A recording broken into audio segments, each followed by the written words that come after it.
کہ جو انسان کرنا چاہتا ہے اچھا یا برا، حق پر چلنا یا حق سے انحراف، کچھ بھی جو بھی انسان کرنا چاہتا ہے، جب تک اللہ تعالیٰ کا سینکشن نہیں ہو جاتا ہے، جب تک اللہ تعالیٰ اس کی اجازت نہیں دیتا ہے، اذن نہیں دے دیتا ہے، تب تک وہ کر تو نہیں سکتا نا۔ انسان اپنے مرضی سے جو کچھ کرنا چاہتا ہے صرف ان میں سے اتنی ہی چیزیں کر پاتا ہے جس کا اللہ سینکشن دے دے نا، جس کا اللہ اذن دے دے، جس کی اجازت دیتے اسے کرنے دے۔ اور انسان جو دنیا میں ہے وہ سبھی آزمائش کے لیے ہے، تو آزمائش میں اگر کسی کو فورسفلی اچھے کام کرائے جائے یا فورسفلی برے کام کرائے جائے تو آزمائش کا پوائنٹ ہی ختم ہو جاتا ہے نا، امتحان کہیں رہ ہی نہیں جاتا۔ تو اللہ تعالیٰ آزمائش چونکہ ہے انسان کی اور امتحان میں ہے، تو اس کے لیے ضروری ہے کہ اس کے پاس فری ول ہو، اس کے پاس عمل کی آزادی ہو۔ تو عمل کی آزادی اس طرح سے کہ انسان جو کرنا چاہتا ہے اس کو کرنے دیا جاتا ہے، لیکن اللہ کا اذن شامل ہونا ضروری ہے۔ اللہ کے اذن کے بغیر تو نہیں کر سکتا۔ اس کی مثال آپ کے پاس یہ ہے کہ کوئی بھی انسان جو کچھ کرنا چاہتا ہے کبھی وہ کر پاتا ہے اور کبھی نہیں بھی کر پاتا ہے، ایسا ہوتا ہے نا، اچھا یا برا دونوں طرح کا کام۔ جو انسان کرنا چاہتا ہے ان میں سے کچھ کام وہ کر لیتا ہے اور کچھ کام وہ نہیں بھی کر پاتا ہے۔ اس سے پتہ چلتا ہے کہ ایک طاقت ہے جو سب کو کنٹرول کر رہی ہے۔ تو اللہ سبحانہ و تعالیٰ وہ طاقت ہے جو انسان کو اذن دیتی ہے کہ ٹھیک ہے یہ تم کرنا چاہتے ہو تو کرو، اس کا راستہ کھول دیتی ہے، ٹھیک۔ تو اللہ سبحانہ و تعالیٰ کا یہ اذن دینا ہی یہ ان الفاظ میں قرآن میں کہا گیا ہے کہ ہم ہدایت دیتے ہیں یا ہم مطلب گمراہ کر دیتے ہیں۔ مطلب اللہ تعالیٰ اذن نہیں دے تو نہ ہی ہدایت کے راستے پہ انسان چل سکے اور نہ ہی گمراہی کے راستے پر۔ تو اللہ سبحانہ و تعالیٰ کا جو اذن دینا، جو سینکشن ہے، جو گرانٹ کرتا ہے تمہارے وشز کو، تمہارے ڈیزائرز کو، تو وہ کیا ہے؟ اللہ تعالیٰ اذن دینے کی وجہ سے وہ اس کو اپنی طرف منسوب کر لیتا ہے کہ ہم ہدایت دیتے ہیں یا ہم گمراہ کر دیتے ہیں۔ تو یہاں پر یہ بات واضح کی جا رہی ہے کہ اللہ جسے چاہتا ہے ہدایت دے دیتا ہے اور جسے چاہتا ہے وہ گمراہی اس کے نصیب میں آ جاتی ہے۔ تو کس طرح کس کو اللہ ہدایت دے دیتا ہے، کس کو ہدایت کا سینکشن کر دیتا ہے، کس کو؟ جو طلب رکھتا ہے نا، طلب۔ بہت واضح انداز میں کہا گیا سورہ انفال سورہ نمبر 8 آیت نمبر 23 میں کہ اگر ہم ان کے اندر کوئی خوبی دیکھتے تو ان کو سننے کی توفیق دے دیتے۔ اب یہ کون سی خوبی ہے؟ یہ طلب ہدایت ہے۔ جو انسان ہدایت پانا چاہتا ہے وہ یہی خوبی ہے اس کی، تو اللہ تعالیٰ اس کو کرنے ہدایت دے دیتا ہے، اس کو راہ ہدایت اس کے سامنے کھول دیتا ہے اور اس پر چلنا اس کے لیے آسان بنا دیتا ہے۔ اور جو انسان ہدایت پانا ہی نہیں چاہتا، اس کے اندر طلب ہدایت نہیں ہوتی، تو کیا ہے کہ اللہ سبحانہ و تعالیٰ اس کو بھی سینکشن کر دیتا ہے کہ ٹھیک ہے، اب گمراہی کا راستہ اس کے لیے آسان کر دیتا ہے اور وہ اس پر چلتا چلتا سر پر دوڑنے لگتا ہے اور وہ گمراہ ہو جاتا ہے۔ تو جو بھی انسان ہدایت پانا ہی نہ چاہے اور پھر تو اللہ تعالیٰ اسے ٹھوس کے تو ہدایت دے کر تو پھر اس کی پوری دنیا مدد کرے، پوری دنیا اس کے ساتھ لگ جائے، اس کو حق پہ لانے میں تو نہیں لا سکتی۔ یہی بات کہی گئی ہے کہ آپ اس کا کوئی مددگار نہیں پائیں گے جس کو اللہ گمراہ کر دے۔ یعنی وہ گمراہ ہونا چاہتا تھا، وہ نہیں چاہتا تھا ہدایت پر چلنا، رب کی رضا والے راستوں پر چلنا نہیں چاہتا تھا، تو اللہ تعالیٰ نے سینکشن کر دیا، اور اللہ تعالیٰ جس کو سینکشن کر دے گمراہی، تو پھر پوری دنیا انکلوڈنگ رسول مل کے اس کو ہدایت نہیں دے سکتے۔ اللہ لا یہدی القوم الفاسقین، سورہ توبہ سورہ نمبر 9 آیت نمبر 24۔ اللہ تعالیٰ فاسقوں کو، نہنجاروں کو ہدایت نہیں دیتا۔ مطلب چاہے ہی نہ انسان ہدایت پانا اور اللہ ٹھوس کے ہدایت دے دے تو ایسا نہیں ہوتا، یہ اللہ کی سنت کے خلاف بات ہے۔ ان کے لیے کہا جا رہا ہے کہ ایسے لوگ جو جن کے اندر طلب ہدایت نہیں ہوتی، یعنی جو گمراہ ہو جاتے ہیں، ان کو اللہ تعالیٰ فرما رہے ہیں کہ قیامت کے دن وہ اپنے منہوں کے بل چلتے ہوئے بل آئیں گے، مطلب منہ کے بل چلائیں گے اللہ تعالیٰ ان کو روز قیامہ، اور وہ اندھے ہوں گے، گونگے ہوں گے اور بہرے ہوں گے۔ اللہم لا تجعلنا منہم۔ یہ ان کی سزا ہے جو انہوں نے کمایا۔ جو بھی انسان جرم کرتا ہے اس کی سزا اس کی مناسبت سے ہونا چاہیے نا، the punishment should be fit to the crime نا۔ تو جو جیسا انہوں نے گمراہی کا راستہ اختیار کیا تھا، جس ٹائپ کی حرکت انہوں نے دنیا میں کی تھی، اسی ٹائپ کی پنشمنٹ ان کو روز قیامت ملے گی. کیا ہے کہ ایک تو منہ کے بل گھسیٹتے ہوئے لایا جائے گا، جہنم میں ڈالا جائے گا. اس سے ان کی ذلت پتہ چل رہی ہے. اور اندھے ہوں گے، گونگے ہوں گے، بہرے ہوں گے. کیونکہ انہوں نے حق کو دیکھنے سے وہ دنیا میں اندھے بنے رہے، اس لیے روز قیامت اندھے ہوں گے. حق کے لیے ان کی زبان گویا ہونے سے رکی رہی، تو اس لیے وہ روز قیامت گونگے ہوں گے. اور حق کو سننے کے لیے ان کے کان تیار نہیں تھے، تو اس لیے روز قیامت ان کی آنکھیں، ان کے کان بہرے ہوں گے. تو چونکہ راہ حق پر چلنے کی جو صدائیں تھی رسول کی طرف سے بلند ہو رہی تھی، یا پھر اس تمام دور میں داعیان اسلام کی طرف سے بلند ہو رہی ہیں، تو اس کو جو سننا نہیں چاہتا، دیکھنا نہیں چاہتا اور حق پر بولنا نہیں چاہتا، ان سب کا یہی انجام ہوگا کہ وہ ابھی آنکھیں ہوتے ہوئے بھی اندھے ہیں تو قیامت کے دن واقعتاً اندھے ہوں گے. ابھی کان ہوتے ہوئے بھی بہرے ہیں تو روز قیامت واقعتاً وہ بہرے ہوں گے. ابھی ان کی زبانیں ہیں جو حق بول سکتی ہیں اور صحیح غلط میں تمیز کر سکتی ہیں، اور حق بات کہنے والے کے ساتھ اپنی زبان استعمال کر کے حق باتیں کہی جا سکتی ہیں، لیکن نہیں کر رہی ان کی زبانیں یہ، تو روز قیامت واقعتاً وہ گونگے ہوں گے. تو یہ بالکل ان کی سزا ان کی مناسبت سے ہے گناہوں کی، کہ جس طرح سے وہ دنیا میں اللہ تعالیٰ نے ان کو آنکھ، کان اور زبان دی تھی، اس کا استعمال نہیں کیا، اس کا پازیٹیو استعمال نہیں کیا، بلکہ ان سبھی کو استعمال کیا خواہش نفس میں. تو اللہ تعالیٰ نے روز قیامت ان کے لیے پنشمنٹ رکھی ہے کہ وہ اندھے، بہرے اور گونگے بنا کر اٹھائے جائیں گے، اور منہ کے بل اٹھا کے جہنم میں ان کو ڈالا جائے گا. یہ ان کی ذلت سارا زمانہ دیکھ لے گا. سارے قیامت میں جو لوگ، سارے آدم سے لے کے قیامت تک کے لوگ جو جمع ہوں گے، وہ سب دیکھ لیں گے کہ کس طرح ذلیل کیا جا رہا ہے. فرمائے گا ان کا ٹھکانہ جہنم ہے، جب بھی اس کی آگ دھیمی ہونے لگے گی تو ہم ان پر مزید بھڑکا دیا کریں گے. اللہم لا تجعلنا معہم. فرمایا کہ یہ اس طرح سے جہنم میں الٹیمیٹلی ڈال دیے جائیں گے. اور جب اس کی آگ، یہاں دنیا کی آگ پہ تصور نہ کریے کہ جیسے آگ ہے تھوڑا سا سرد ہونے لگتی ہے کچھ دیر کے بعد، جتنی زیادہ تیز آگ ہو وہ اتنی دیر تک جل سکتی ہے، لیکن پھر تو سرد ہونے لگتی ہے نا. تو جہنم کی آگ ایسی نہیں ہے کہ وہ ٹھنڈی ہو جائے گی اور پھر ایک مدت جلنے کے بعد تھوڑی سی راحت مل جائے گی ان کو. نہیں، جب وہ آگ ذرا سی بھی اس کی گرمی کم ہونے لگے گی تو اللہ تعالیٰ مزید بھڑکا دے گا. اللہ اکبر، کتنی عبرت کا مقام ہے کہ انسان کو دنیا میں پتہ چل گیا کہ ایسا ہوگا، ابھی بھی وہ نصیحت اخذ کر لے، ابھی بھی وہ راہ حق پر چلنے والا بن جائے. تو جہنم میں نہ ہی آگ ٹھنڈی کی جائے گی، کم اس کی گرمی کم ہوگی، اور نہ ہی اسکن کے پورے جل جانے اور روسٹ ہو جانے کے بعد جو جلنے کا احساس ہے وہ کم ہوگا.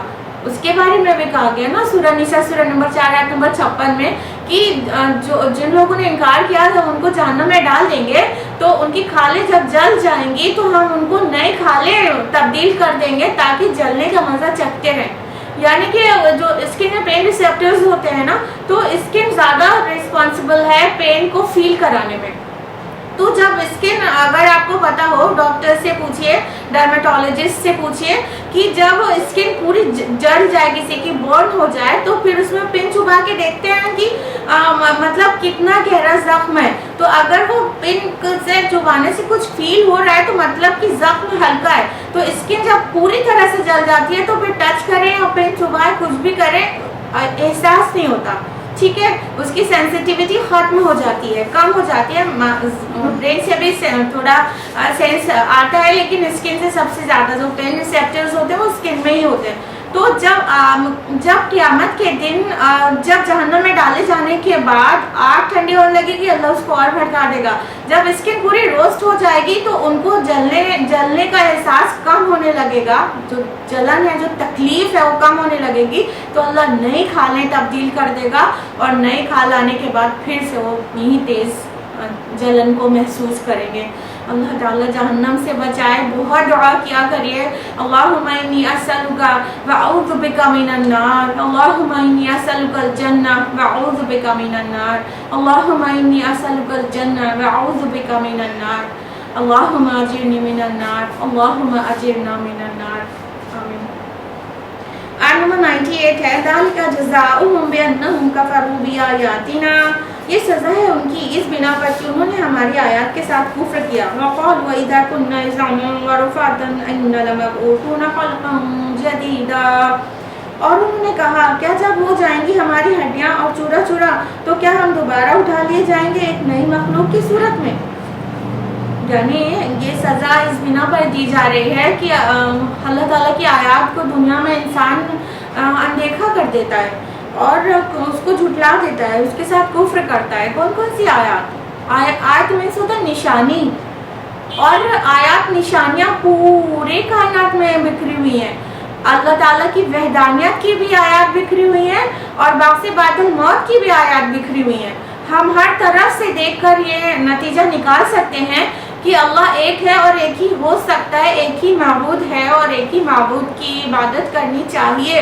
یہ ہم اپنے گرد و پیش میں بکھری ہوئی ہر ایک چیز سے پتہ لگا سکتے ہیں نا. اور ساتھ ہی مر جائیں گے تو دوبارہ زندہ کیے جائیں گے.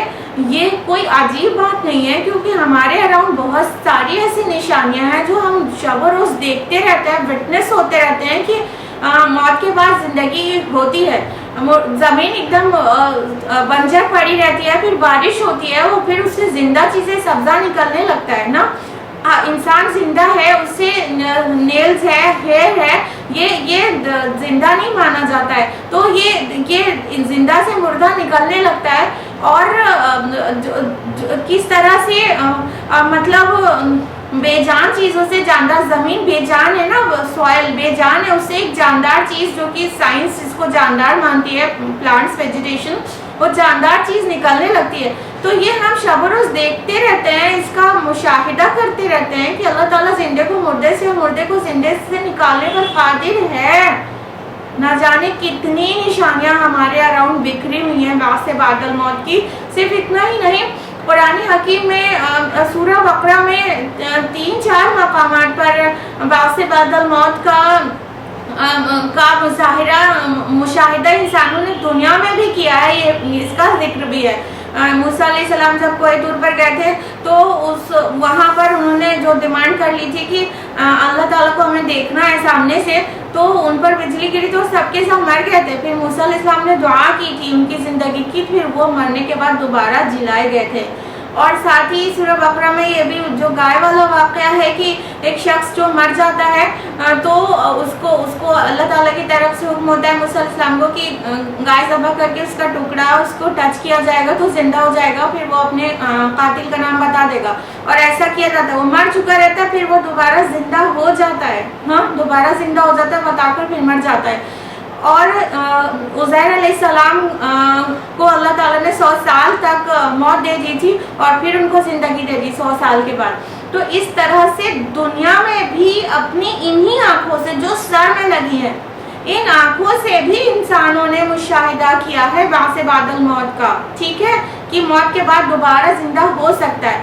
یہ اور پھر کائنات میں بکھری ہوئی ہر ایک چیز, بہت ساری چیز اس بات کا ثبوت فراہم کر رہی ہے کہ اللہ تعالیٰ کے لیے بہت آسان ہے. تو جو انسان نہیں مان رہا ہے بعث بعد الموت کو, جو موت کے بعد والی زندگی اور حساب و کتاب اور سوال و جواب اور جزا اور سزا کو نہیں مان رہا ہے, وہ اللہ کی آیات کا, اللہ کی نشانیوں کا انکار کر رہا ہے. یہ اس کی ہٹ دھرمی ہے اور کچھ بھی نہیں. تو ایسے روشن خیال لوگ ابھی نہیں, یہ صدیوں پہلے بھی پائے جاتے تھے کہ کیا ہم ہڈی ہو جائیں گے, چورا چورا ہو جائیں گے, پھر سے زندہ کیے جائیں گے. یہ ان کے لیے عجیب بات تھی. یہ روشن خیال جان بوجھ کر کہہ رہے ہیں نا. آج بھی ایسے بہت سارے مطلب ایتھیسٹ ہیں اور ایسے بہت سارے کافر ہیں اور ایسے بہت سارے فلاسفرز ہیں جو اس بات کو کا انکار کرتے ہیں. ان کی عقلیں ان کو یہی سمجھاتی ہیں کہ مطلب مٹی اور ایک دم چورا چورا ہو جانے کے بعد کیسے نئی دوبارہ کیسے زندہ ہوں گے. تو اللہ تعالیٰ نے اس کا جو جواب دیا ہے وہ بہت پیارا ہے.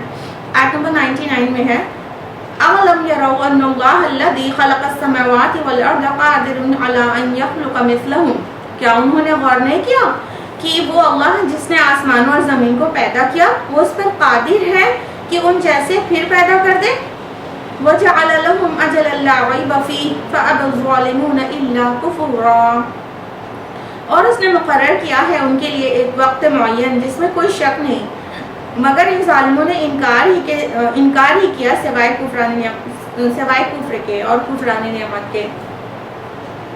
یعنی اللہ پاک کا یہاں پر جواب آ رہا ہے، مختلف جگہوں پر مختلف جواب آیا ہے، اور یہاں پر کیا جواب آیا ہے کہ کیسے یہ کہتے ہیں کہ ہم تم کو دوبارہ نہیں پیدا کر پائیں گے، کیسے کہتے ہیں؟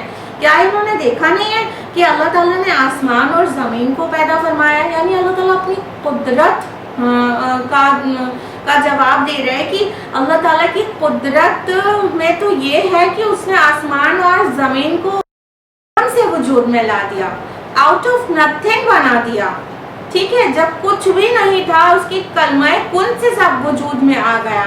تو جو ذات اتنی بڑی قدرت والی ہو، قادر مطلق ہو، جس ذات کے بس میں یہ ہو کہ وہ آسمانوں کو بنا دے اور زمین کو بنا دے اور پوری کائنات میں جو کچھ بھی ہے اتنا بڑا، اتنا زیادہ، اتنی وسیع اور عریض کائنات ہے. یہ زمین جس پر ہم رہتے ہیں وہ ایک پن پوائنٹ کی بھی حیثیت نہیں رکھتی. نہ صرف زمین، ایک سورج بھی پوری کائنات میں پن پوائنٹ کی بھی حیثیت نہیں رکھتا.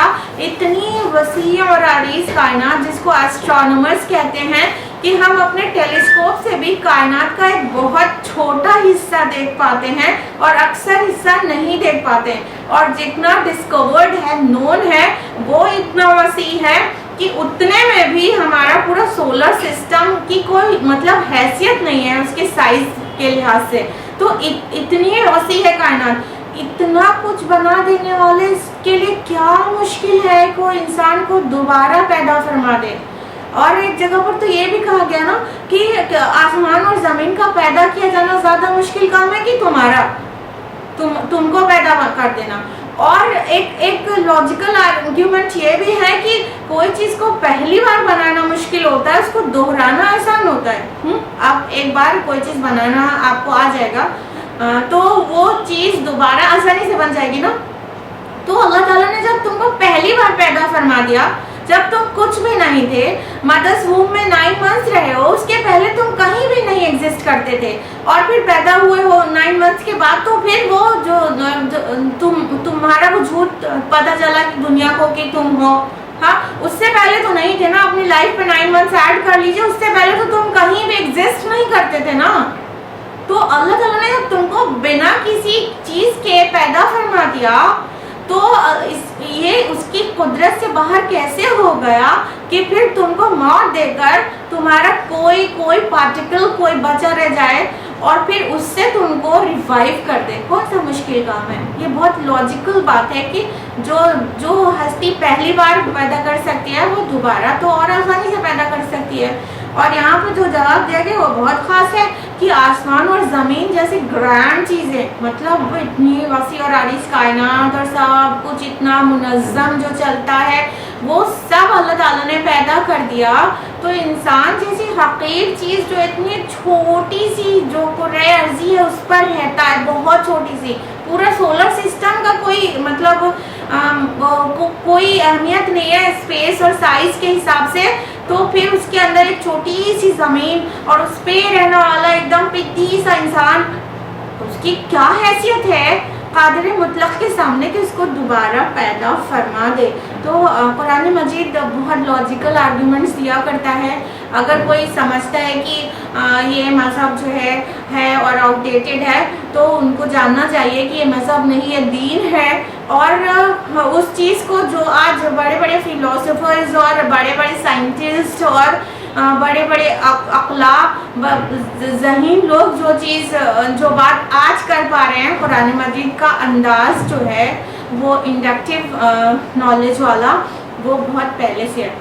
وہ لاجیکل آرگیومنٹس دیتا ہے، ہر ایک چیز کو لاجک سے اور عقل سے سیٹسفائی کرتا ہے، ریشنل آرگیومنٹس دیتا ہے. تو یہ قرآن مجید کا انداز ہے. اور اللہ تعالیٰ نے آگے فرمایا کہ ان کے لیے ایک وقت معین ہے، اور جب وہ وقت آ جائے گا تو وہ پھر اللہ تعالیٰ کی طرف سمیٹ لیے جائیں گے کہ یہ جتنا انکار کرنا ہو کر لیں. جب یہ اللہ تعالیٰ کی طرف سمیٹے جائیں گے تو پتہ چلے گا کہ انہوں نے انکار کر کے کیا کیا، اپنی جانوں پر ظلم کر ڈالا.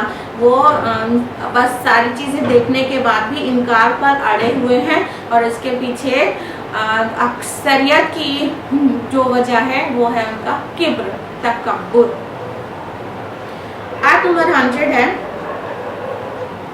قُلْ لَوْ أَنْتُمْ تَمْلِكُونَ خَزَائِنَ رَحْمَتِ رَبِّي، آپ کہیے کہ اگر تمہیں اختیار ہوتا میرے رب کی رحمت کے خزانوں پر، اِذًا لَمْسَكْتُمْ خَشْيَةَ الْإِنفَاقِ، تب بھی تم ضرور روکے رکھتے خرچ ہو جانے کے ڈر سے. وَكَانَ الْإِنسَانُ قَتُورًا، اور انسان بہت ہی تنگ دل ہے.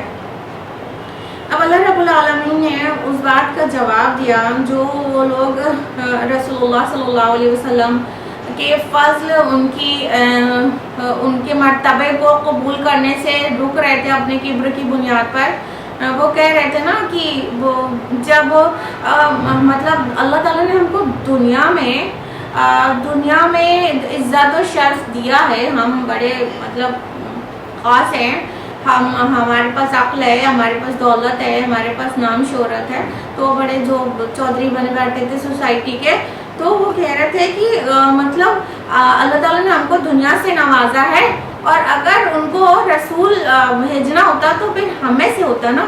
مکہ اور طائف کی مطلب بستی میں سے کوئی معزز شخص ہوتا، یہ یتیم کو رسول بنا کے بھیج دیا اللہ تعالیٰ نے. تو یہ کہہ کر رسول اللہ صلی اللہ علیہ وسلم کی جو فضل تھا، ان کا جو مرتبہ تھا، اس سے انکار کر رہے تھے نا. تو اللہ تعالیٰ نے یہاں پہ کیا جواب دیا ہے کہ مطلب یہ چاہ رہے ہیں رسالت کا جو اللہ تعالیٰ کا فضل و رحمت ہے وہ یہاں پہ ٹھہرتی، ان میں سے کوئی رسول ہوتا. رسالت مطلب یہاں پہ فضل اور رحمت، جو اللہ تعالیٰ کی رحمت کے خزانے، جو الفاظ آیا ہے خزائن رحمت ربی، میرے رب کی رحمت کے خزانے، ویسے تو جنرلائزڈ وے میں دیکھیں گے تو سبھی کچھ آ جائے گی، ایوری تھنگ، لیکن یہاں پہ خصوصی اشارہ ہے رحمت کے خزانے سے نبوت کا، رسالت کا. تو اللہ تعالیٰ کہہ رہے کہ رسالت چاہتے ہیں ان کے پاس چلی جاتی. ارے یہ تو اتنے خسیس ہیں، یہ تو اتنے بخیل ہیں کہ یہ جو ہے کسی کا فضل اور اس کا مرتبہ تو قبول کر نہیں پا رہے ہیں اپنے تکبر کی وجہ سے. یہ اتنے بخیل ہیں، اتنے تنگ دل ہیں، تو اگر ان کے پاس نبوت چلی جاتی، رسالت چلی جاتی، تو وہ کیا اس سے لوگوں کو فیض پہنچاتے، اور پورے اپنے رب کی رحمت کا جو خزانہ ہے جو کبھی ختم نہیں ہونے والا ہے. اللہ کی رحمت کا خزانہ کی ختم ہونے والا ہے، بالکل انفائنائٹ ہے اور ان لمیٹڈ ہے، وہ کبھی ختم نہیں ہونے والا ہے. اللہ تعالیٰ فرما رہے اگر کل کا کل ہمارا خزانہ بھی ان کے ہاتھ لگ جاتا جو ختم نہیں ہونے والا ہے، تو بھی اتنے خسیس ہیں کہ یہ اتنے بخیل ہیں کہ یہ سوچتے خرچ نہیں کرتے کہ ختم نہ ہو جائے. تو اللہ تعالیٰ فرما رہے کہ یہ تو مطلب اتنے بخیل ہیں، اور تو اللہ تعالیٰ ان کو کیوں کر اپنے فضل سے نوازتا، اور کیوں کر یہاں پہ وہ اپنی رسالت، اپنی نبوت ٹھہراتا. اور یہ واقعتاً اللہ کا چناؤ ہوتا ہے کہ اپنی رسالت کو کہاں رکھے. تو اللہ تعالیٰ نے ان قریش میں سے جو متکبر تھے وہاں پہ اپنی رسالت نہیں رکھی. بنی اسرائیل جو اکڑ رہے تھے کہ بنی اسرائیل سے آئے گا آخری نبی، وہاں پہ اپنی رسالت آخری وہاں پہ نہیں رکھی. اللہ تعالیٰ نے بنی اسماعیل سے اخلاق و کردار کے عظیم ترین مرتبے پر فائز شخص کو رسالت دی، محمد رسول اللہ صلی اللہ علیہ وسلم. آیت نمبر 101 ہے، وَلَقَدْ آتَيْنَا مُوسَىٰ تِسْعَ آیَاتٍ بَيِّنَاتٍ، اور ہم نے موسیٰ علیہ السلام کو واضح نشانیاں عطا کی تھیں 9. فَاسْأَلْ بَنِي إِسْرَائِيلَ إِذْ جَاءَهُمْ فَقَالَ لَهُ فِرْعَوْنُ إِنِّي لَأَظُنُّكَ يَا مُوسَىٰ مَسْحُورًا.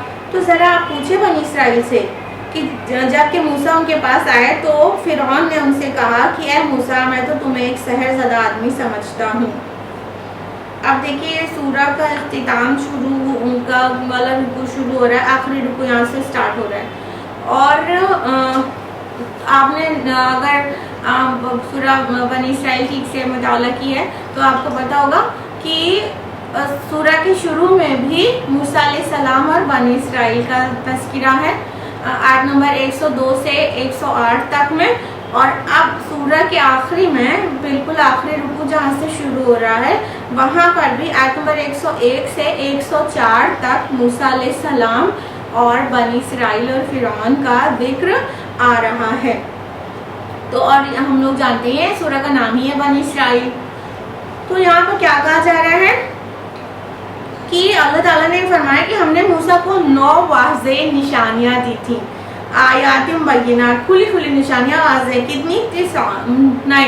9 نشانیاں اللہ تعالیٰ نے موسیٰ علیہ السلام کو دی تھی۔ ان 9 نشانیوں کا ذکر سورہ اعراف کے آیت نمبر 130 سے 133 میں آتا ہے۔ وہ 9 نشانیاں کون کون سی تھی؟ پہلی تو عصا موسیٰ، ٹھیک ہے، جو کہ زمین پر ڈالتے اژدہا بن جاتا تھا، اور دوسری ید بیضاء، جو ہاتھ بغل سے لگاتے تھے تو وہ بالکل چمکیلا سورج کی طرح روشن ہو جاتا تھا۔ یہ 2 ہو گئے یہاں، اور یہ 2 کا ذکر تو پورے قرآن میں بہت جگہ پر ہے، ٹھیک ہے۔ اس کے علاوہ 7 نشانیاں کون سی تھیں؟ قحط سالی، پھلوں کی کمی، اور طوفان، ٹڈی دل، مینڈک اور چچڑیاں اور خون۔ یہ ہو گئی 9 نشانیاں، ٹھیک ہے، 9 آیات، 9 سائنس۔ تو یہ فرعون کے پاس جب موسیٰ علیہ السلام تھے مصر میں تو یہ 9 نشانیوں کا ظہور ہوا۔ حالانکہ موسیٰ علیہ السلام کو معجزے کے طور پر اور بھی چیزیں دی گئی، جیسے کہ عصا کا پتھر پر مارنے سے 12 چشمے پھوٹ نکلنا، اور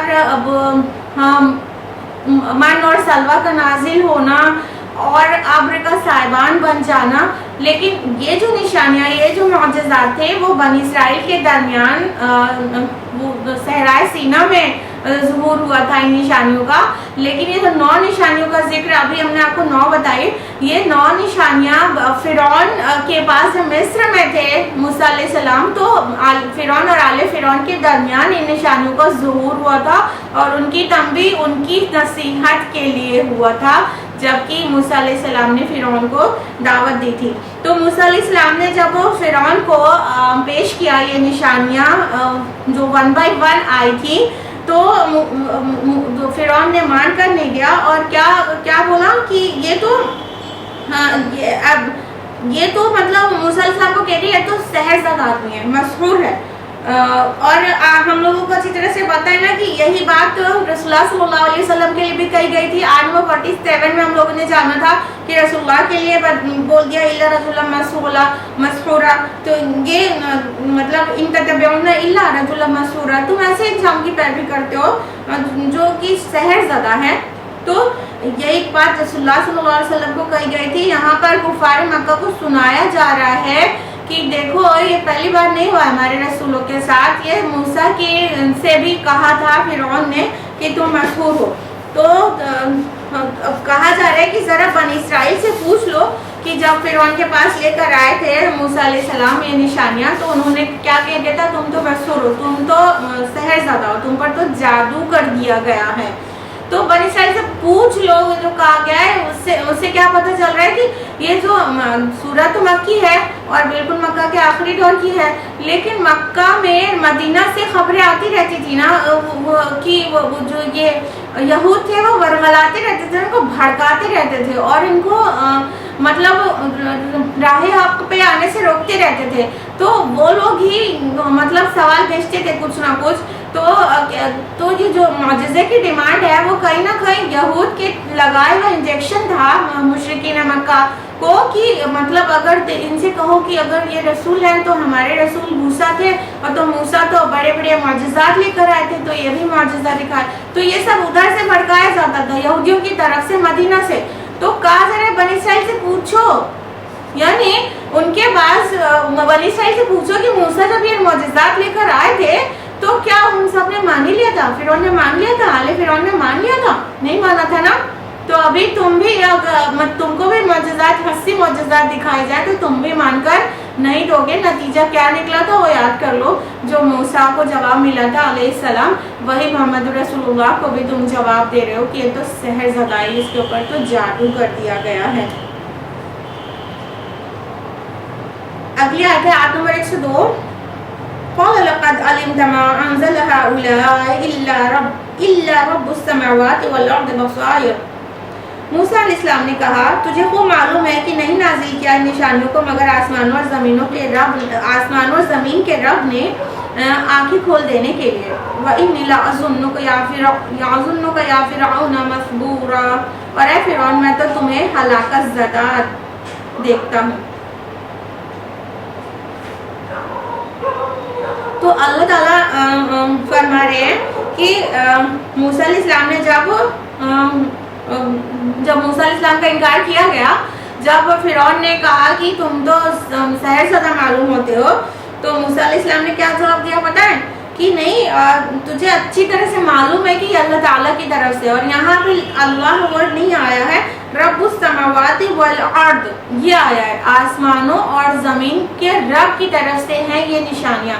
اب اس میں لطیف اشارہ اس بات کی طرف بھی ہے کہ اللہ تعالیٰ آسمان اور زمین کا رب ہے، کیونکہ وہ جو آل فرعون تھے نا، قبطی لوگ تھے نا، تو وہ لوگ آسمان کو ایک دیوتا اور زمین کو ایک دیوی سمجھ کے اس کی بھی عبادت کیا کرتے تھے. تو یہاں پہ موسیٰ علیہ السلام نے جواب اللہ نے دیا رب السماوات والارض دیا کہ آسمان اور زمین کا رب اللہ تعالیٰ ہے. آسمان خود دیوتا نہیں ہے، ٹھیک ہے، وہ مالک نہیں ہے، وہ گاڈ نہیں ہے، اسمال جی سے بھی گاڈ نہیں ہے، ٹھیک ہے. اور زمین کا رب اللہ تعالیٰ ہے. تو جواب دیا موسیٰ علیہ السلام نے کہ تجھے اچھی طرح سے معلوم ہے، تجھے واضح ہو گیا ہے کہ میں حق لے کر آیا ہوں اور اللہ تعالیٰ آسمان اور زمین کا رب ہے، لیکن تو انکار کر رہے ہیں اپنے کبر و تکبر کی بنیاد پر. تو موسیٰ علیہ السلام نے ایک دم ترکی جواب دیا کہ میں تو تجھے سمجھتا ہوں ہلاکت زدہ. اس نے کہا نا لازنک یا موسیٰ مسحورا، کہ اے موسیٰ میں تو تجھے مطلب سحر زدہ سمجھتا ہوں. انہی الفاظ میں کہا لازنک یا فرعون مسحورا، کہ میں تو تجھے ہلاکت زدہ سمجھتا ہوں. یہ مطلب خدمت ترکی جواب تھا. وہ تو موسیٰ علیہ السلام کو کہہ رہا تھا فرعون کہ میں تجھے سحر زدہ سمجھتا ہوں، اور تو موسیٰ علیہ السلام نے کہا میں تو تجھے ہلاکت زدہ سمجھتا ہوں، تو بس ہلاک ہونے والا ہے. یعنی لازن کا کہا تو تھا میں سمجھتا ہوں، مجھے ظن ہے، تو لیکن وہ بات یقینی تھی، انداز وہی تھا جو فرعون نے اختیار کیا تھا، لیکن بات یقینی تھی کہ وہ واقعی ہلاکت زدہ تھا. اب یہ اتنی بے تکلفی سے اور اتنی آسانی سے اتنی بڑی بات کیسے کہہ دی موسیٰ علیہ السلام نے؟ تو اس کا پس منظر سمجھنا چاہیے کہ مطلب اتنا ظالم بادشاہ ہے، اور مطلب وہاں پورے سامنے دربار میں اتنی بڑی بات موسیٰ علیہ السلام کہہ گئے ہیں بادشاہ کو. بہت معمولی بات نہیں ہے، بہت بڑی بات ہے. تو اصل میں اتنی بے تکلفی اور اتنی آسانی موسیٰ علیہ السلام کو اس لیے ہوئی ہے کہنے میں کہ موسیٰ علیہ السلام تو اسی کے ساتھ پلے بڑے تھے نا، وہ بھائی کی طرح ہی تو تھا. آخر موسیٰ علیہ السلام فرعون کے محل میں ہی تو پلے بڑے ہیں نا، اب ایک شہزادے کی طرح. اور یہ جو فرعون ان کے سامنے اب بیٹھا تھا جب دعوت دے رہے تھے، تو وہ اس والے فرعون کا جس نے موسیٰ علیہ السلام کے ٹائم، بچپن کے ٹائم پر جو تھا، اس کا بیٹا تھا. تو یہ جو فرعون جس سے ڈریس تھا موسیٰ علیہ السلام کا، وہ موسیٰ علیہ السلام کا بھائی تھا ایک طرح سے نا، کیونکہ اس کے ساتھ ہی وہ پلے بڑے تھے. تو انہوں نے بہت ہی بے تکلفی اور بے باکی سے جواب دے دیا کہ تو مجھے سحر زدہ کہتا ہے، میں تو تجھے شامت زدہ کہتا ہوں، تجھے تو ہلاکت زدہ کہتا ہوں، سمجھتا ہوں. اگلی آیت ہے فَأَرَادَ أَن يَسْتَفِزَّهُم مِّنَ الْأَرْضِ، تو اس نے ارادہ کیا کہ انہیں اکھاڑ پھینکے زمین سے. فَأَغْرَقْنَاهُم مَّعَهُ جَمِيعًا، لیکن ہم نے غرق کر دیا اس کو اور جو اس کے ساتھ تھے سب کو. اب یہ ہے وہ حکمت جس کی وجہ سے موسیٰ علیہ السلام اور فرعون کا ذکر یہاں پر ہو رہا ہے کہ مطلب مکی سورہ ہے اور اس کے پس منظر میں ہم نے جانا کہ رسول اللہ صلی اللہ علیہ وسلم کے ساتھ بھی یہی رویہ اور یہی ریسپانس دے رکھا تھا مشرکین مکہ نے. آیت نمبر 76 میں ہم لوگوں نے جانا تھا نا, اس میں وَإِن كَادُوا لَيَسْتَفِزُّونَكَ مِنَ الْأَرْضِ لِيُخْرِجُوكَ کی, اور ان لوگوں نے تو ارادہ کیا کہ آپ کے قدم اکھاڑ دیں اور آپ کو زمین سے نکال دیں. یعنی مشرکین مکہ نے بھی یہی چاہا تھا نا کہ نبی کریم صلی اللہ علیہ وسلم کے قدم اکھاڑ دے اور ان کو مکہ سے نکال باہر کرے, ان کو یہاں رہنے نہ دیا جائے, ان کو اتنا مشکل میں ڈال دیا جائے. تو اب یہاں پر اس کا جواب آ رہا ہے موسیٰ علیہ السلام اور فرعون کے ریسپانس سے, کہ یہی بات موسیٰ کے خلاف بھی علیہ السلام فرعون نے سوچی تھی کہ ان کو اکھاڑ پھینکے زمین سے, یہاں سے نکال دیں. تو اس کا ریسپانس اللہ تعالیٰ نے کیا دیا, موسیٰ علیہ السلام کو نہیں زمین سے اکھاڑنے پائے بلکہ اللہ تعالیٰ نے فرعون کو ہی غرق کر دیا. تو اے مشرکین مکہ, تم یہ جو سمجھ رہے ہو کہ ہمارے رسول محمد صلی اللہ علیہ وسلم کو اکھاڑ پھینکو گے, یہاں سے نکال دو گے, تو پھر تم سمجھ لو کہ وہی تمہارے ساتھ بھی ہوگا جو آل فرعون اور فرعون کے ساتھ ہوا ہے. اینڈ ایوری باڈی نوز کہ فرعون کے ساتھ کیا ہوا تھا. یہاں بہت مختصر میں بتایا گیا کہ لیکن ہم نے اسے غرق کر دیا اور جو اس کے ساتھ تھے سب کو ایک ساتھ ملا کر غرق کر دیا. تو سب کو پتہ ہے کہ جو یہاں پہ حذف ہے وہ چیزیں سب کو معلوم ہے, بچپن سے آپ نے سن رکھی ہوں گی, پڑھ رکھی ہوں گی کہ کس طرح سے موسیٰ علیہ السلام نے دعوت دیا, وہ نہیں مان رہا تھا فرعون اور آل فرعون. تو پھر موسیٰ علیہ السلام جب پوری بنی اسرائیل کو لے کر نکلے تھے مصر سے, تو فرعون نے اپنا کل لشکر جمع کیا, اپنے آل فرعون جن کو کہا گیا کل لشکر جمع کیا اور کسی کو بھی نہیں چھوڑا, سب کو ایک ساتھ لے کر موسیٰ علیہ السلام کا تعاقب کیا, ان کے پیچھے پیچھے ہو لیے. اور جب موسیٰ علیہ السلام پہنچے سمندر کے پاس تو اللہ تعالیٰ نے معجزانہ طور پر ان کی مدد کی اور سمندر پھٹا اور راستہ بن گیا خشکی والا. موسیٰ علیہ السلام اور بنی اسرائیل وہاں سے نکل گئے اور فرعون پیچھا کرتا ہوا آیا, اور جب اس نے دیکھا کہ بیچ میں راستہ بن گیا ہے, موسیٰ لوگ نکل گئے ہیں بنی اسرائیل, تو ہم لوگ بھی نکل جائیں گے. وہ لوگ آ گئے سمندر کے میں بنے ہوئے راستے پر. ادھر سے موسیٰ علیہ السلام اور بنی اسرائیل نے جب ایگزٹ لے لیا اس راستے میں جو سمندری علاقہ تھا, تو وہ اس سے باہر نکل گئے اور ادھر فرعون اور اس کی آرمی پوری کی پوری اس راستے میں آ گئی جو کہ ایکچولی سمندر تھا. تو اس راستے میں آ گئی تو سمندر واپس تبدیل ہو گیا, خشکی والا راستہ غائب ہو گیا اور سمندر واپس پانی میں تبدیل ہو کر پوری کی پوری فرعون اور اس کی آرمی کو غرق کر دیا. تو جو بھی مطلب پلاننگ تھی فرعون کی, وہ دیکھیے کس طرح اللہ تعالیٰ نے الٹی کر دیا. مکر و مکر اللہ واللہ خیر الماکرین. وہ بھی پلان کرتے ہیں اور اللہ بھی پلان کرتا ہے اور اللہ بیسٹ پلانر ہے. اللہ تعالیٰ پلان کرنے والوں میں, تدبیر کرنے والوں میں سب سے بہتر ہے. سورہ آل عمران سورہ نمبر 3 آیت نمبر 54. آگے فرمایا آیت نمبر 104 میں وَقُلْنَا مِن بَعْدِ لِبَنِي إِسْرَائِيلَ اسْكُنُوا الْأَرْضَ. اور اس کے بعد ہم نے بنی اسرائیل کو حکم دیا کہ تم لوگ زمین میں آباد ہو جاؤ. فَإِذَا جَاءَ وَعْدُ الْآخِرَةِ جِئْنَا بِكُمْ لَفِيفًا. پھر جب آ جائے گا پچھلے وعدے کا وقت تو ہم لے آئیں گے تم سب کو سمیٹ کر. اب اللہ سبحانہ تعالیٰ فرما رہے ہیں کہ اس کے بعد ہم نے زمین میں بنی اسرائیل کو بسایا.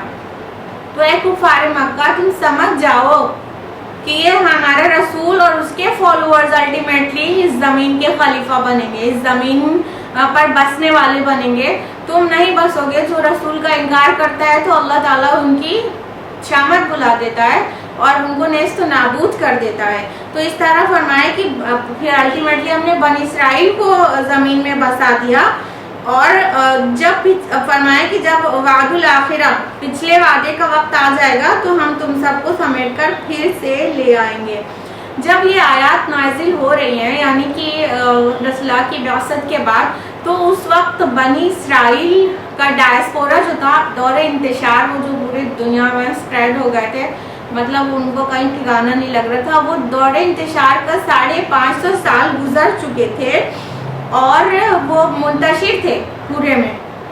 پھر اس کے بعد یہ ان کا دور انتشار چلتا رہا تھا اور ہم سبھی اچھی طرح سے جانتے ہیں کہ اسرائیل کا قیام 1948 میں ہوا ہے، اور یہ گریٹر اسرائیل عظیم تر اسرائیل انہوں نے اپنے تئیں بنا لیا ہے، اور وہ پوری دنیا کے یہودیوں کو لا کر وہاں جمع کیا گیا ہے، ٹھیک ہے۔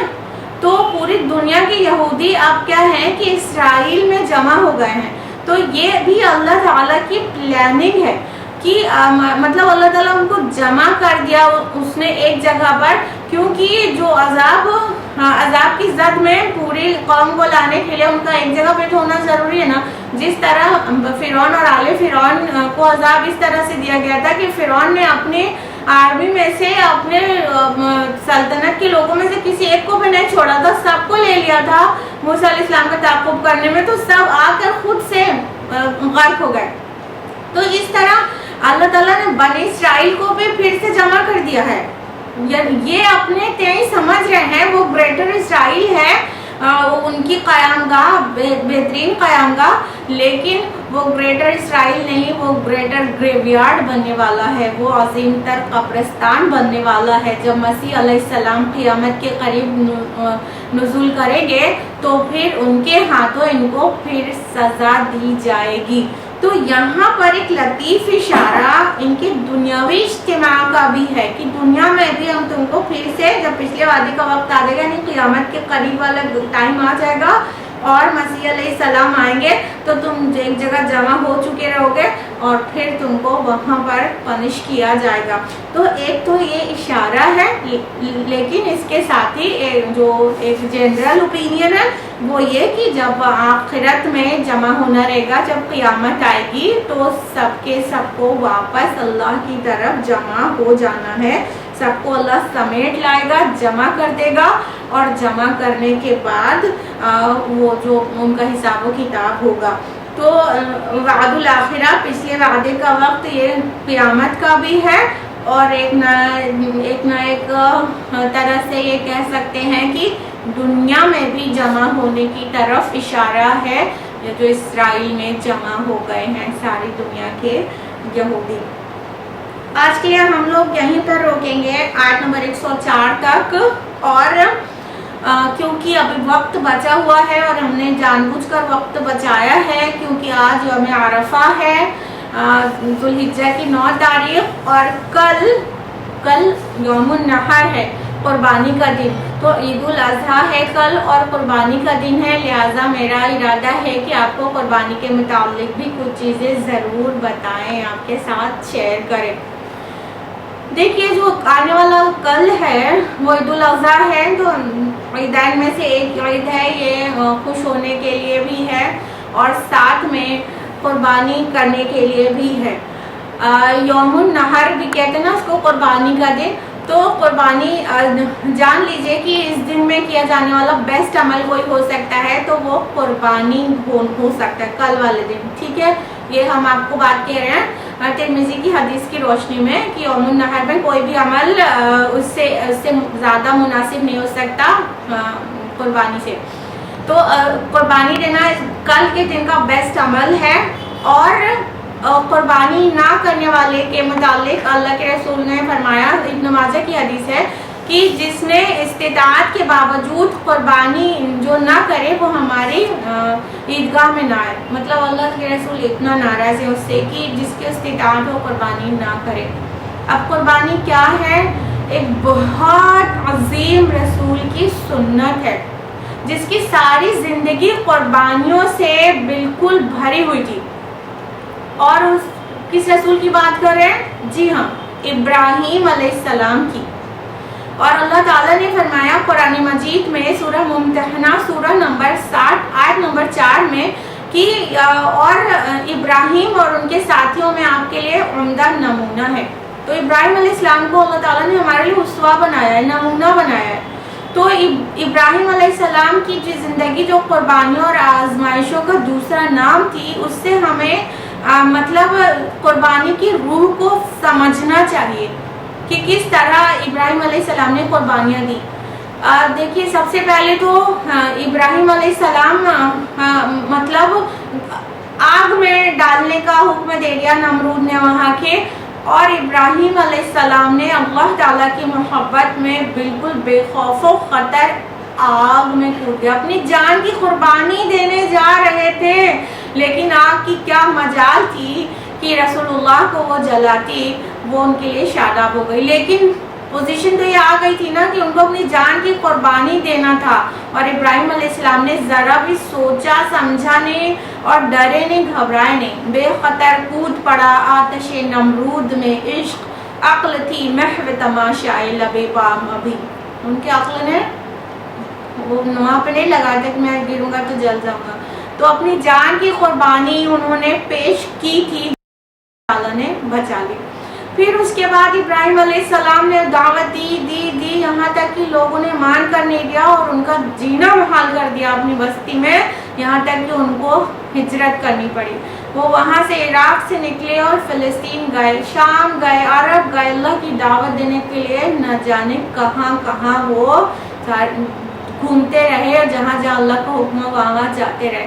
تو اس طرح ابراہیم علیہ السلام نے ہجرت کی, اپنے والد کو چھوڑا, اپنے گھر بار کو چھوڑا, اپنے وطن کو چھوڑا, اور وہاں سے ہجرت کر کے دوسرے ملک پہنچنا پڑا ان کو اللہ کے حکم پر. تو یہ ان کی دوسری قربانی بہت بڑی تھی. پھر اس کے بعد 90 سال کے ہو گئے اور دعوت کا کام کرتے کرتے انہیں جب احساس ہوا کہ ہمیں کوئی اولاد ہو تو میرے کام کو آگے بڑھائے.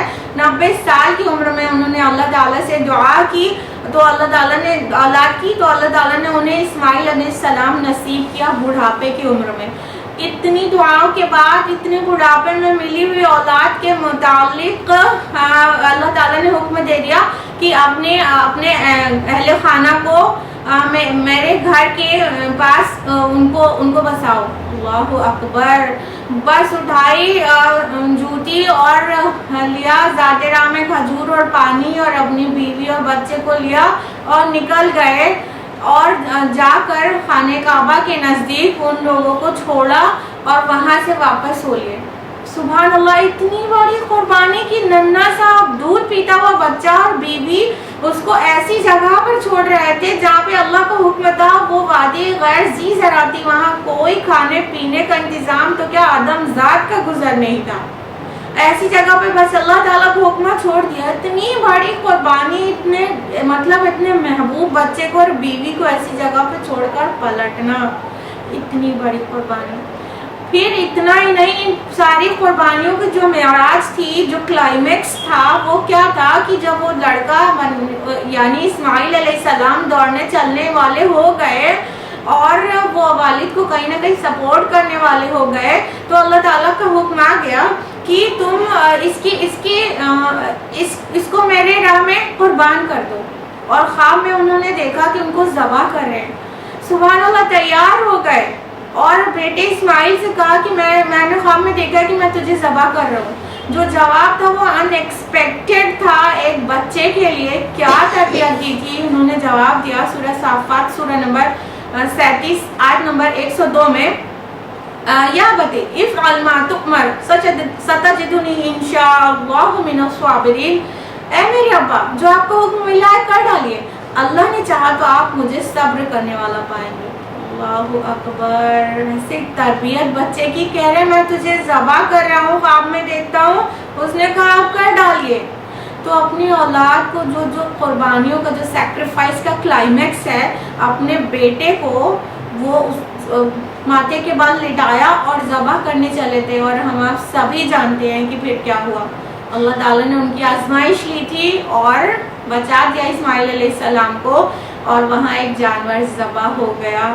لہٰذا یہ سنت ابراہیم علیہ السلام کی آج ہمارے درمیان بھی پریکٹس میں ہے. لیکن افسوس کہ ابراہیم علیہ السلام کی جو قربانیوں میں جو روح تھی وہ کیا تھی اللہ کی محبت, اللہ سے وفاداری, اللہ کی فرما برداری کا جذبہ. ان قربانیوں سے آج ہماری قربانیاں بہت حد تک خالی ہیں۔ ابراہیم علیہ السلام نے اللہ تعالیٰ کے حضور بہت بہت قربانیاں دیں تو اللہ تعالیٰ نے انہیں کیا بنا دیا؟ دنیا کا امام بنا دیا اور خلیل اللہ کہا، اللہ کا دوست۔ تو یہی قربانیاں اپنی روح کے ساتھ آج پھر سے درکار ہے کہ ہم جانور صرف ذبح نہ کریں بلکہ اللہ تعالیٰ کی محبت اور فرما برداری میں قربانی دینے کے پورے احساس کے ساتھ جانور ذبح کریں، کیونکہ ہمارے جو جانور ذبح ہوتا ہے اس کا خون اور گوشت نہیں پہنچتا اللہ کو، کیا پہنچتا ہے؟ تقویٰ پہنچتا ہے۔ یہ بات سورہ حج سورہ نمبر 22 آیت نمبر 37 میں کہی گئی۔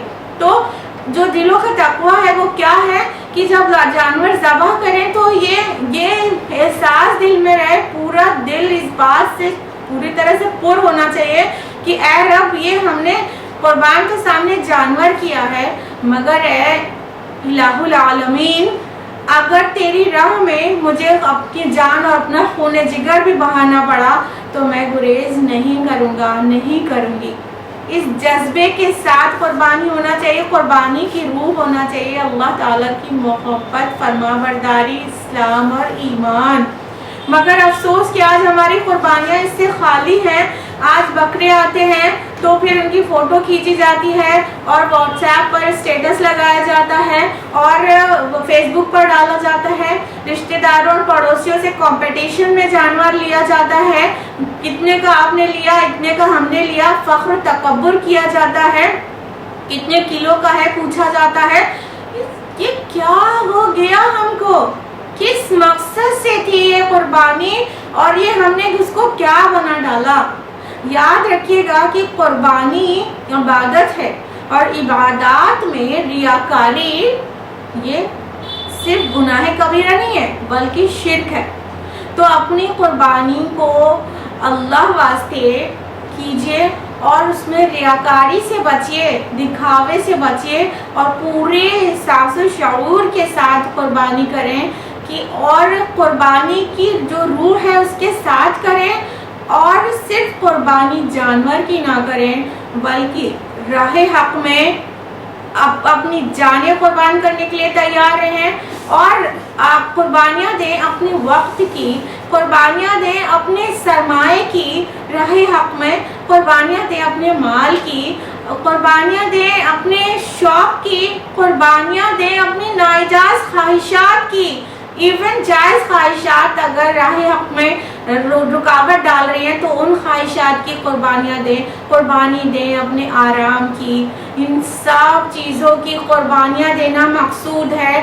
ادروائز اگر ان روح سے خالی ہوئی ہماری قربانی تو ہم نے ناحق ایک جاندار کی جان لی ہے عید الاضحیٰ کے دن۔ تو آپ سبھی سے ریکویسٹ ہے کہ اللہ واسطے اپنے جو قربانی کا مقصد ہے اس کو سمجھیں۔